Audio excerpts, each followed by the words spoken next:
Welcome to the ATP Project. You're with your host, Steve and Jeff. G'day, Steve-O. G'day, how are you? Good. We're going to be talking about nootropics today. Not Nootropics. Not nudes. He's come prepared with all the wrong I've got stuff. my nudes here. Yeah, oh, no, nobody wants to see that, Steve. Oh, well, we'll just have to make this up then. And I mean, a nootropic is something that has an effect in the brain. Just That's right. Yeah, so cognitive function, typically makes you feel something, elevate, your mood sort of thing. I mean, would you say that caffeine could be classed as a nootropic? It's actually number 2 on my hit list. I won't say what number 1 is because it's better than caffeine. Wow. For your brain. And caffeine, I guess for the most part, people think of caffeine as boring, but I'm still in your number 2. So we're going to start at 5 and go down to 1.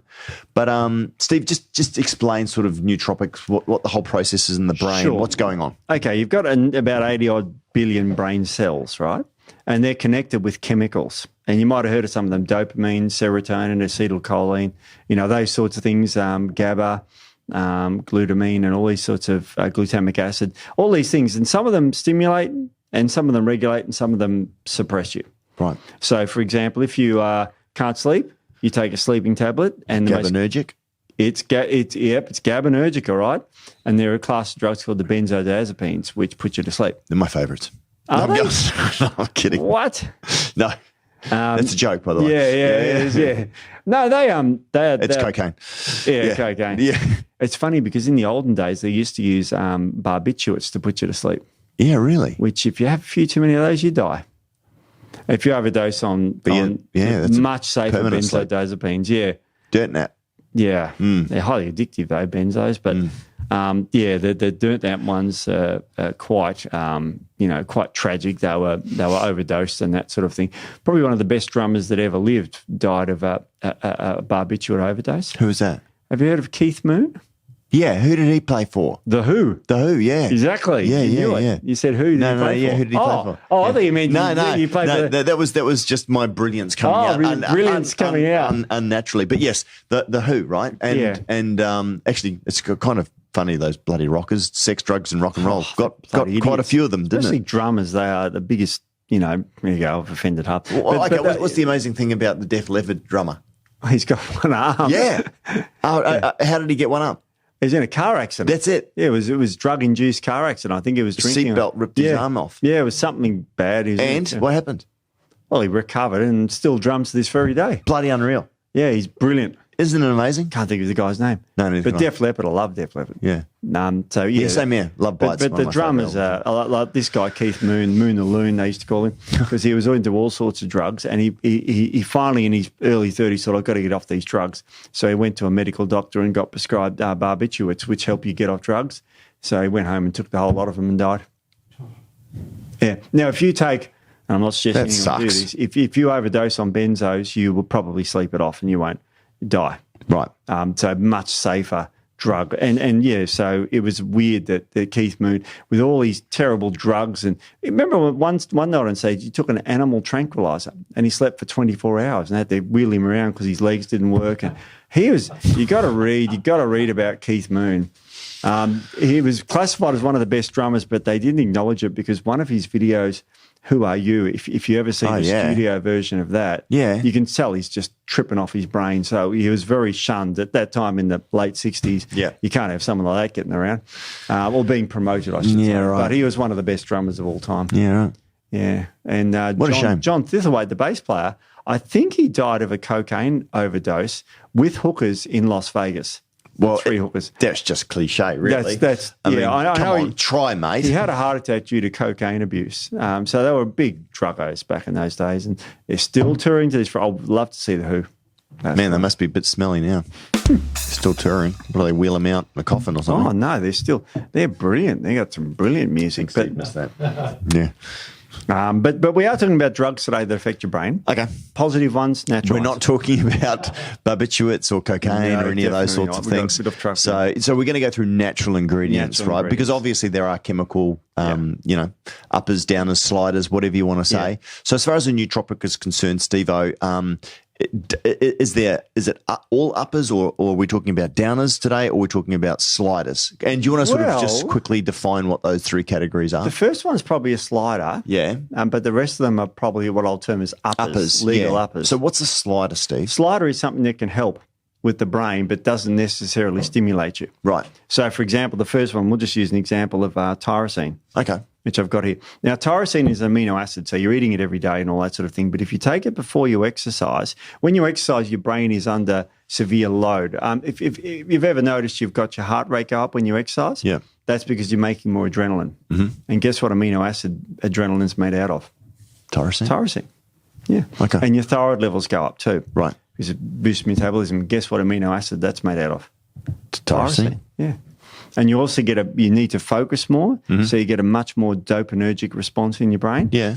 And have a guess what amino acids that's made out of? Tyrosine. Okay. So if you just take tyrosine right now and have a steak with loads of tyrosine in it, is that one of the things that you'd find naturally lots of tyrosine in? Yeah. Steak? Steak, meats, all those sorts of things. You'll find it in most proteins. Yeah. It's pretty ubiquitous in the diet. But let's say you get up in the morning and you want to go to the gym and, push a bit out in the morning. You need to supplement with tyrosine, or it's good to. Right. You'll still have some in your body. It won't run out and all this sort of crap. But in this particular study, it showed that it very much helped. What they did was task switching performance. So under the load of exercise, you deplete tyrosine. Okay. So if you've supplemented with it before, it'll help you, but you won't take it like number 2, caffeine. You won't feel anything. Right. It's not sports specific per se. Correct. All right, I'm going to throw a curly one at you on the tyrosine, Steve. Go for it. What about N-acetyl tyrosine?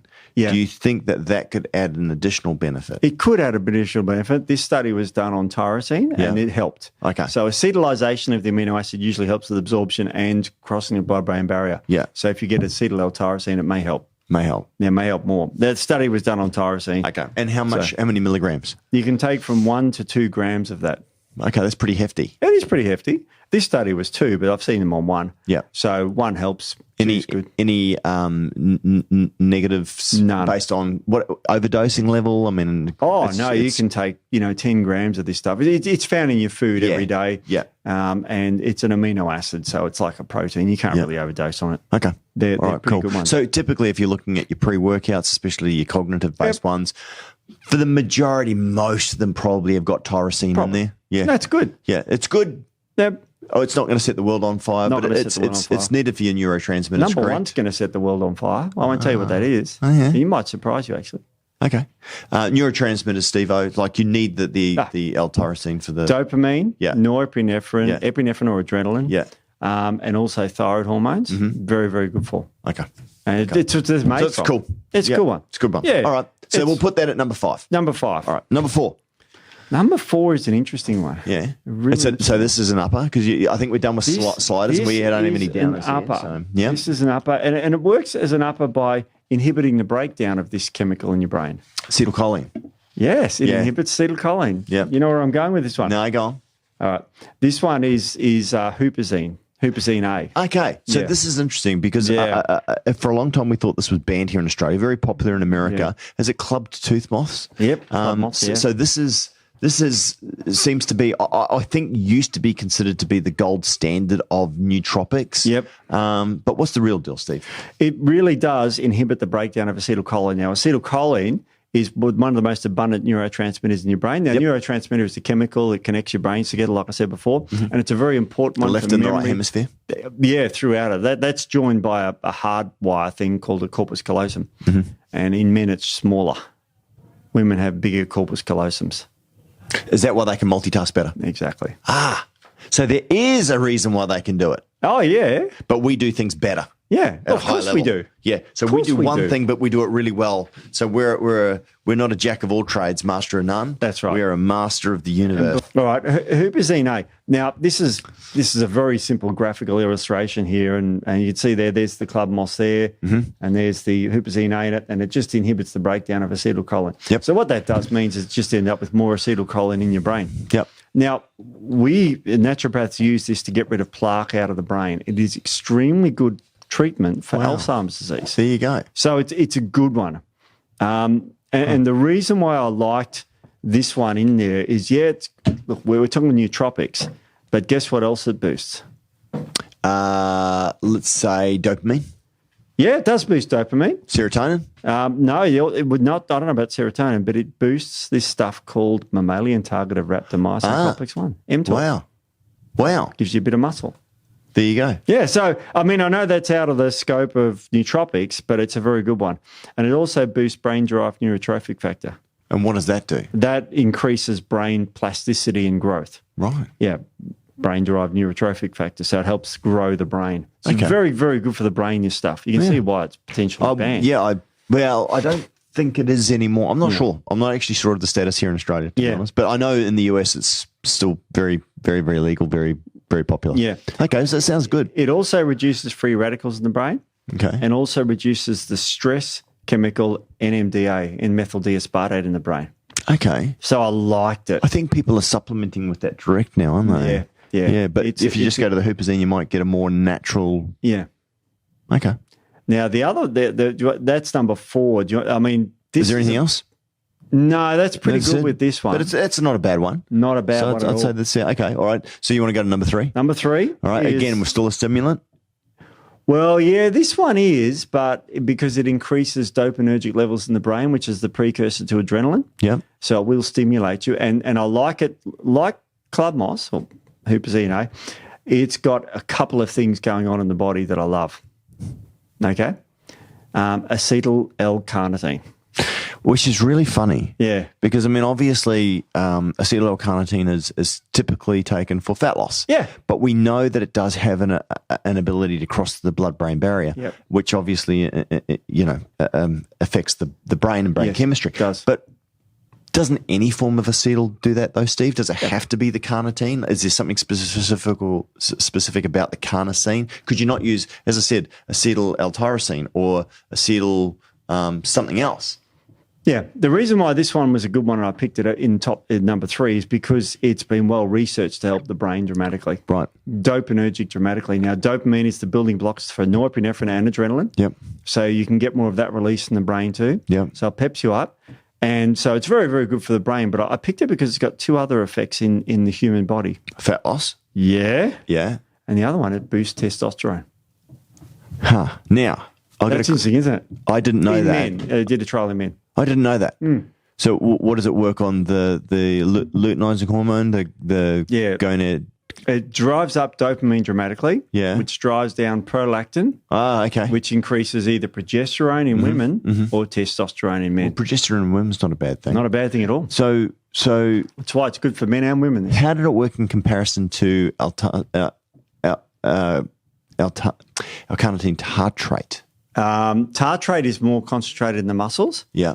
and the acetyl version is easier to cross the blood-brain barrier.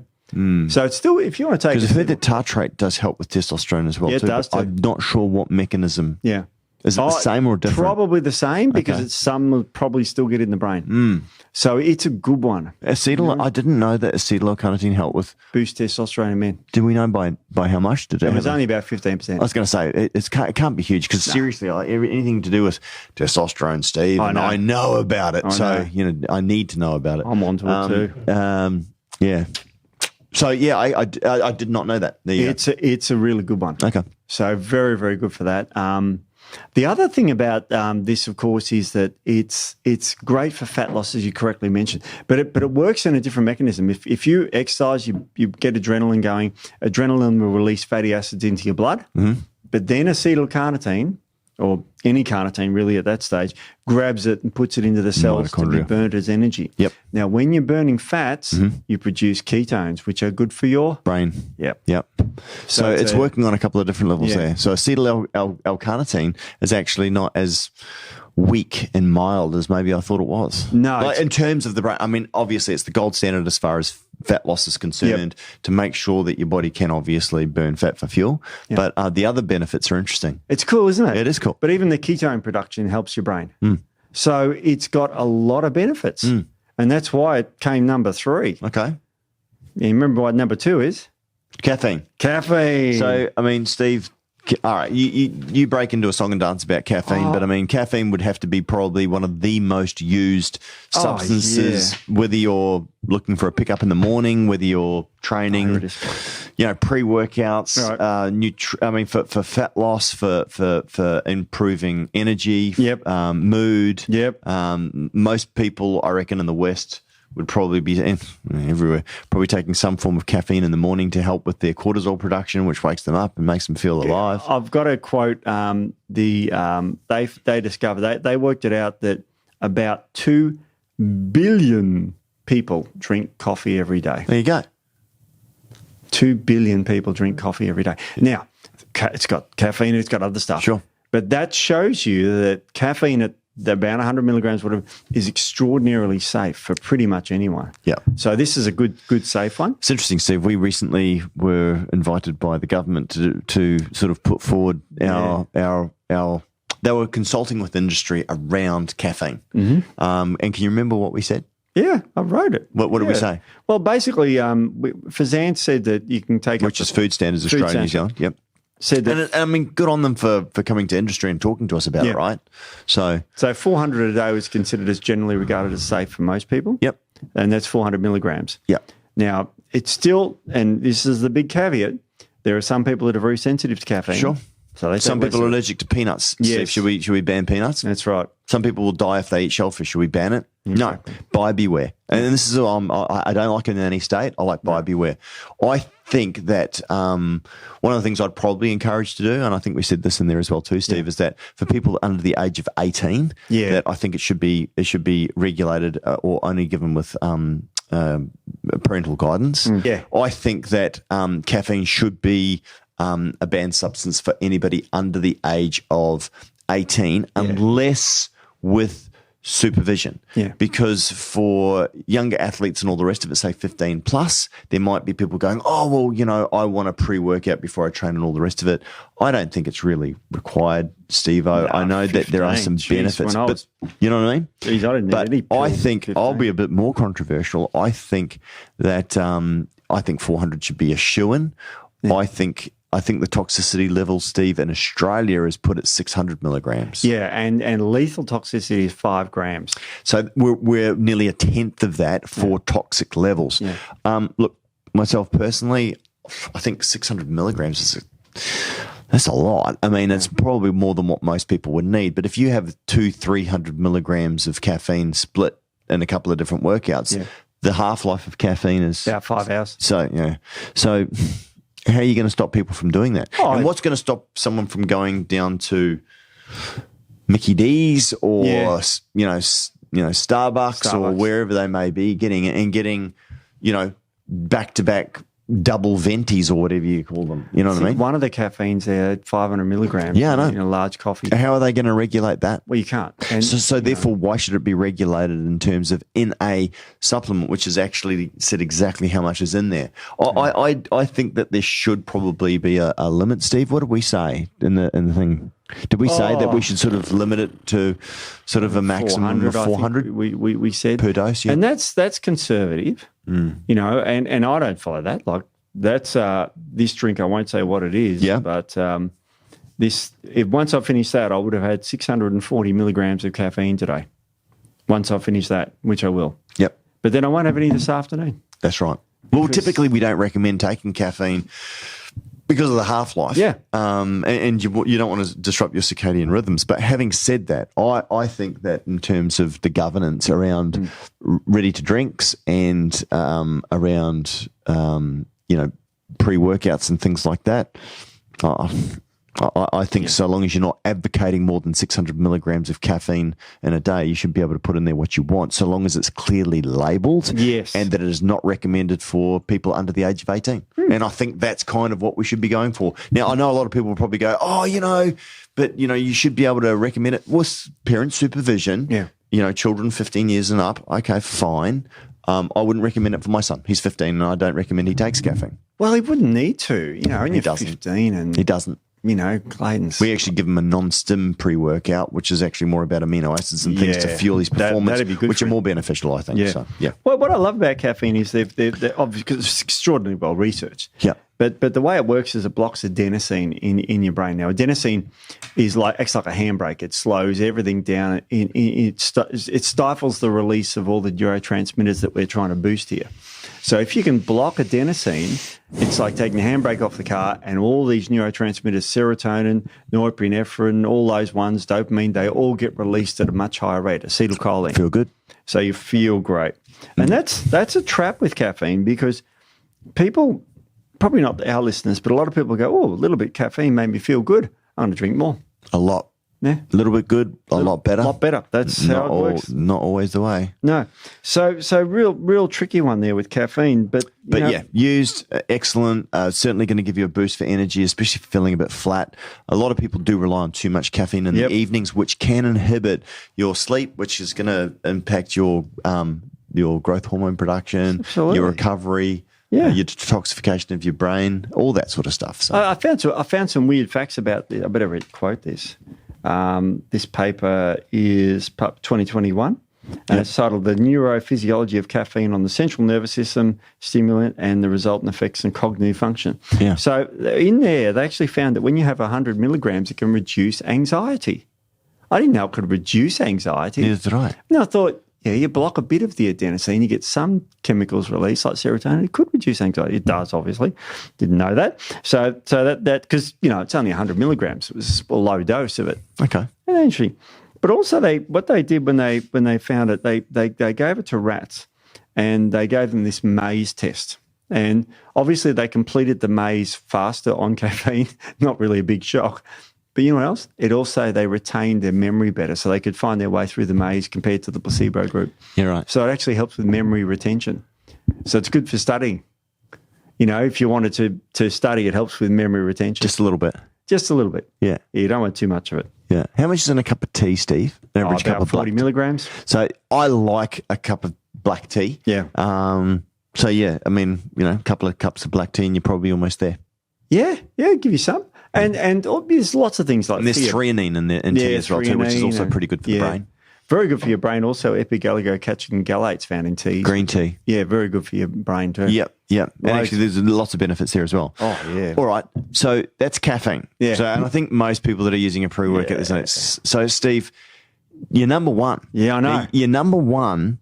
This will be interesting. This has to be something quite out of the box. Oh, yeah. You got some good research on it? Well, I've got some good research on this thing because they actually compared it directly against caffeine for how much they did box jumping. Okay. So, again, a placebo-controlled trial. Right, but box jumping could be just like muscle contraction though, right? Yeah. So I'm getting to the brain effects of it. Okay. But it also helps other things like power in the gym. And that's what I love about this particular agent. Sort of works on a few different levels. Yeah, Okay. but it works specifically on a nootropic for pre-workout. Okay. So this is the must-do thing for pre-workout. Okay. All right? I know what it is. You know what it is? Yeah. What is it? Alpha GPC. Ah, shit, you got it. Yeah. I was Has trying to be. Still trying Has to, be. yeah. No, and I know, Steve, we spoke about this before as well too. And it's really cool when you see some companies going out there to push science forward. We celebrate that. I think if they can back up what they've got with some studies, and the beautiful thing about people in the performance industry, athletes, especially bodybuilders, is that we love experimental and applied science. I mean, I always think of EAS, Bill Phillips, right? Oh, yeah. Because we'll take a little bit of information and we'll use it and we'll determine for ourselves if it's beneficial for us. Yes. But a lot of companies now are really breaking down some of the science, and Alpha GPC is absolutely one I recommend as well too. It's extraordinary on a number of levels. Now the way it works is administration increases the release of acetylcholine, which facilitates learning, focus, and memory. In athletes, Alpha GPC supplementation prevents exercise-induced reductions in choline levels. Yeah, right. When you exercise, choline is depleted from your brain. If you've got this here, it provides choline. Now, the club moss that's good for acetylcholine as well, it only inhibits the breakdown. This feeds it. Wow. This feeds because it's called Alpha GPC, and the C is choline. Choline, yeah. So it very much helps. So what actually is it, Steve? It's alpha. Yeah, alpha. Oh, it's the long name for it is glycerophosphocholine. Right. Yeah. So this is just a bunch of amino acids sort of bonded together, is it, or what is it? Well, the glycerol group is like a fat group. A phosphate group helps with energy production, like ATP in the body. Yeah. ATP P phosphate group. Well, I used to recommend creatine phosphate many, many years back, but I'm not sure how stable it was. Yeah, it wasn't very stable. And then the monohydrate was the one that was. Oh, look, if anybody's listening to this and you're just wondering about ethyl esters and all the rest of it, which I don't think would be a thing anymore, but back in the 2000s, early 2010s, all these different types of creatines were coming out. Yep. Yeah, monohydrate, gold standard, 100%. Don't change from monohydrate. Yeah, absolutely. Anyway. So anyway, they tested these people and they compared it against caffeine, and they said, okay, how high can you jump? But they call it box jumps and all that sort of stuff. And actually they measured vertical peak power. So it wasn't how high, but how much power they could get when they took off. Okay. But that would still improve height. Yeah. More power. Yeah, it depends. If you're heavy and you got more power, you need, you know what I mean? But so that accounts for weight. Okay. So it's a much more accurate measurement. On a placebo, on average, and I'll just give you averages, it was about 870 Newton meters, which is, or power in watts, I should say. So the power in watts. With the alpha GPC group, it increased it from 870 or 880 here to around 2040. So it went. Look, have a look at the graph. Yeah. So how does that so for placebo? There's your alpha GPC. Do you know the first thing I think of when I think of that? Right. Anybody doing kickboxing should be using this. Exactly. Now look, there's caffeine on the end there, which was still impressive. It helped, but look at the alpha GPC. There's two different forms of it.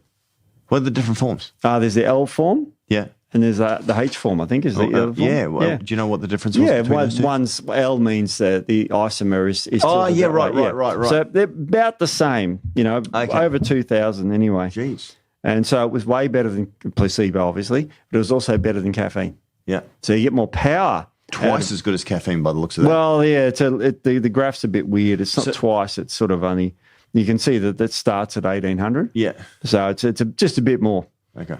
So about 8% more. So that's but 8% is pretty more, 8% more power. Yeah. That's pretty cool, isn't it? Very good. So the study also found, and I'll just repeat here, that it helps level with of course, neurotransmitter function. But the main reason why I thought this was better, it's great for the brain, like caffeine, but it's non-stimulatory. It won't keep you awake. That's awesome. Yeah. So you can take it at night. Mm-hmm. Now, caffeine, we're talking about 5 hours and you get home and you're like, a bit wired, or there's side effects. Yeah. Alpha GPC doesn't have those side effects. Yeah. We brought out a product last year for lifters specifically. Yeah. And we put this in there because, again, it is just a great product, especially for non-stim, where you still need something that's going to cut through. Yeah. It's a great product. But it gets better. Give it to me. Give it to you. Growth hormone, is that good or bad for building muscle? Very good. Very good. What if I said to you that you could increase your growth hormone levels by, when you exercised, by twofold? 200% increase. I'll take it. Yeah. I wouldn't, because I'd rather take this and increase it by 4,400%. That's just greedy. It's greedy, isn't it? That's awesome. I mean, compared to baseline, peak growth hormone increased 44-fold during alpha GPC supplementation. Yeah, that's incredible. Compared to exercise alone, which was still twice as much, 2.6. Sure. But I'd rather 44 times than 2. Now, that's the peak level. So, the peak level went up dramatically. Yeah, it's incredible. It is absolutely astonishing. But you want the bad news? So you have to take 600 milligrams. It's a lot. Yeah. Yeah, it is. But you know what? Yeah. There's the piper to pay somewhere. Yep. This one's out of your wallet, unfortunately. Yeah, but, it's expensive. But it's good. Yeah. And expensive is what expensive does, right? Yep. Now remember how before it increased your jump power? Yeah. It increases your bench press power as well. Yeah. By 14%. Yeah, that's massive. That's massive. Over placebo. So if you're doing 100 kilos, all of a sudden you're doing 114. Yep. That's big. Yep. That's measured in Newton meters too. So that's actual power. Wow. So incredible. So, So really, really interesting. And again, the only problem was 600 milligrams. So you got to find a supplement with 600 in it. Good luck with that. I think, I won't say any more about that. Good company, Steve. I might be able to help you out. Yeah, there you go. So really, really important, it didn't affect your blood pressure at all. Now, caffeine increases blood pressure. Yep. Too much caffeine also squeezes the blood vessels off. So that increases blood pressure. Yeah. But guess what else it does? What? What if you take it at night and you're trying to do something else at night? Yeah, caffeine has that effect. Has what effect? That effect, the one that most men don't want. L droopy? Yeah. No. Yeah, I think the Latin name for that is softus coccus. That's it. Oh. I'm trying to say it without saying it. I thought that was the brother of Biggest Dickus. Have you watched Monty Python lately? Oh, Biggest Dickus. So that's good. Right. Yeah. Oh, anyway, that's interesting. Yes. So I didn't know that about old caffeine. Oh, yeah, if you take too much of it. Because you got to remember, it doesn't let the blood vessels dilate. And that's what the whole process that you want. Can you stop doing that? All right, so... Oh, that? Yeah. I'm talking about blood vessel. I think I'm going to nil by mouth. Do you want me to use my arm as an example? So we don't need graphics. We're not talking about me, Steve. We're talking about you. Oh, me, yeah. Okay, well, yeah, I'm just old, though, so, shriveled, some might say. Yeah, shriveled. So I think in terms of nil by mouth by caffeine in the evening. Yes. But it does wear off, though. So, I mean, if you have caffeine in the morning and no caffeine at night, you're all right? That's absolutely fine. That's why that's the last of my caffeine. My wife's in town tonight. Is she? She is. She's at home right now, waiting for me to get home. Doing all those jobs. I hope she's done all the pots and pans. That's right. Oh, God. It's I hope she doesn't listen to this. Emails. Oh, she does listen to these things. Yeah, well, you're completely screwed, and I don't mean in a good way. Not in a good way at all. No. Not in a good way. This has been a bad podcast for my relationship. You're toast, mate. You're toast. Well, but I love you, Beck. If you're listening, I love you very much. Does that make up for it all? So do I, Beck. Yeah, that might. All right. So in terms of the brain then, alpha GPC. Yeah, and really good for the brain. Just hammer that point home because we're talking nootropics here and all those other side benefits are so awesome. I mean, like they're probably understated just how awesome they are. But as far as the brain is concerned, non-stimulatory, but still having the effect on the dopamine. Absolutely. Which is pride and reward. You're going to feel good. Yep. You're going to be motivated, but without being stimulated. Yeah, that's why look, people are going to say, no, caffeine's great because it makes me feel awesome. Sure. And you go, okay, well, you take that at 8 o'clock. Like my brother-in-law, when he goes and works out at 8 o'clock at night, he won't be sleeping. No. And one of our staff, I won't mention his name, who's good at bodybuilding, he works out at about 9 at night. Does he? Yeah. Who's that? No, that was hilarious. Did you see that? I was like, gee, Matt. Matt's got. Tyrone does. Oh, Ty, does he? Yeah. Okay, all right. So pretty amazing, eh? Yeah. That's late. Yeah. But so you really want to take... he's got to wash his beard and dry it. Yeah, that's true. Yeah, he's got a massive bushy beard. So you want to you can take this stuff anytime. Yeah. And in fact, if you take this in the evening, you'll get the power and everything, and you'll get the growth hormone release. That's when you mostly release growth hormone at night. That's right. What was interesting with the growth hormone release, just for those that are interested, is it actually had a better impact on cardio-based, as opposed to actually weightlifting, which is kind of really strange, right? Absolutely. But anyway. All right. Well, thank you, Steve, for that trip into the mind. Let's do it. That was good. Was there anything else that you needed? I think we covered a lot. Okay. And it's very debatable, and someone will say, "What about this thing?" And that's great too. But I just pick 5. Okay. Well, thanks, Steve. I appreciate it. All right. Well, Steve. Anyway, guys, thanks for listening.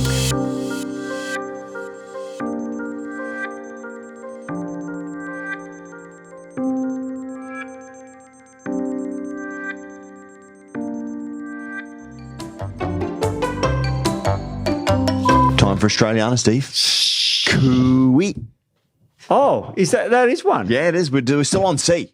Oh, yeah. Like we're so far to go. That's it. You did it actually pretty well. Yeah, that's you describe that. It's like if you're lost in the bush and you want to communicate with someone, usually in the bush, you yell out, "Cooey."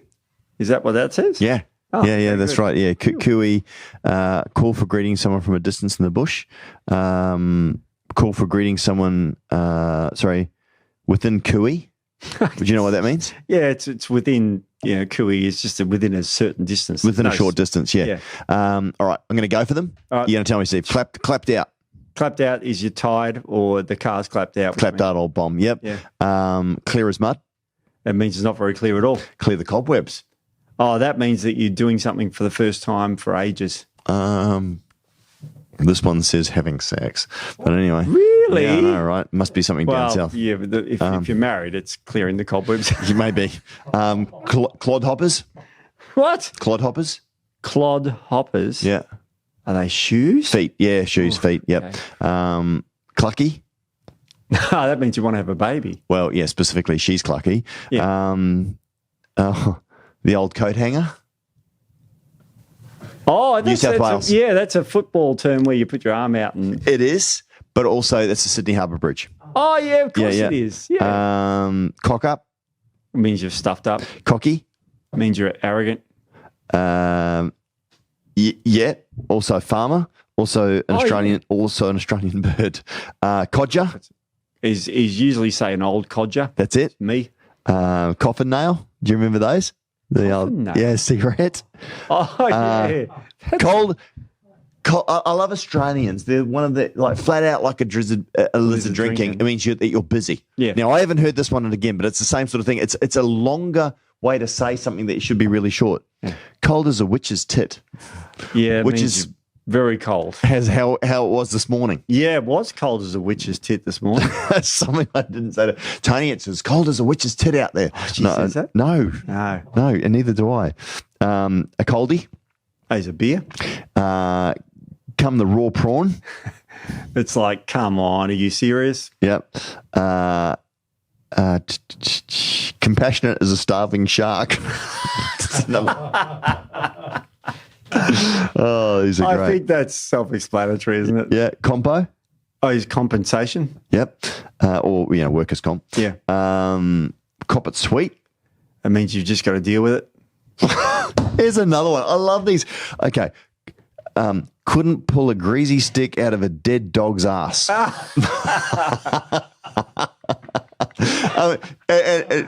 Incompetent. Yeah, incompetent. It's like, why don't you just say he's incompetent? No, he couldn't pull a greasy stick out of a dead dog's ass. Yeah, come on, speak the language. I know, mate, right? We don't know what I'm going to bring some of means. these back, mate. Yeah. Look at that bush pig. She couldn't pull a stick out of a greasy stick.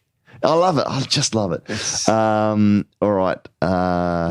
Counter lunch. It's something I haven't had for a while. Oh, yeah. What's that? Well, it's counter dinner too, but it's usually a meal at the pub. That's it. Yeah. That's it. I haven't heard that since I was working for Vision Stream back in the 90s, a subsidiary of Telstra. I have not heard that terminology. Really? Mind you, I never used to go to pubs. Oh, yeah. Yeah, I was really... Full drive club. Yeah, whereas you spent your life in pubs, didn't you? Yeah. Crack a fat. Do we have to? Do I have to answer that? Just answer it in the most scientific way possible. It means the term you get when you get an erection. Yes, that's it. That's it. Yeah, it's bloody Australians. Crash hot. It means they're very hot. Or didn't feel too crash hot. Oh, yeah. You don't feel too crash hot means you don't feel very good. Yeah.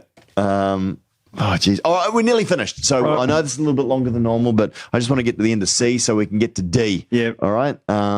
Crack onto. It means you're chatting someone up. Cranky. Means you're upset. Crap on. It means you're talking rubbish. Crikey. Oh, that's just an expression where you go, gee. Steve Irwin made that one famous. Yep. It's an explanation, yeah. Making a crust. Oh, making a living? Yeah. Cunning as a crap house rat. It means you're very cunning, I guess, yeah. Cuppa. Is it a cup of tea or coffee? And g'day, Curly. Curly? This is an older one, probably 50s, 60s. What do you call someone who's curly? Hey, Curly. Yeah. Oh, bald, is it? Yes. It's like, okay. it's like g'day, Blue. Yeah. Bluey. Yeah. Someone with red hair. That's right. That's it. All right, we're done with C's. All right. Phew. Oh, we got there, Steve-o. Got there. So we're on to D's. All right. Okay. And on with the rest of the show. Yes, let's do it.